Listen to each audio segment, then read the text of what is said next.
ఊజు దేశం నందు యోబు అనేటటువంటి భక్తుడి విధంగా సెలవిస్తూ ఉన్నాడు. ఇదిగో 3వ అధ్యాయము 25-26 వచనాల్లో యోబు గ్రంథము, ఏది వచ్చినని నేను బహుగా భయపడుతునో అదే నాకు సంభవించుచున్నది.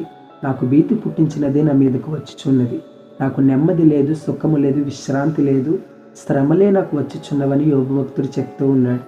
నా ప్రియమైనటువంటి సహోదరి సహోదరుడా, ఇదిగో యోబు అనేటటువంటి భక్తుడు అనేకమైన శ్రమలు చూచి, ఇదిగో ఏది వస్తుందో, నా జీవితం ఏమైపోతుందో, నా పరిస్థితులు ఏమవుతుందో అని లోక సంబంధముగా ఆలోచించి భయపడటం ప్రారంభించాడు. తన జీవితంలో మనశ్శాంతి, సంతోషము, ప్రశాంతతను కోల్పోయి ఉన్నాడు.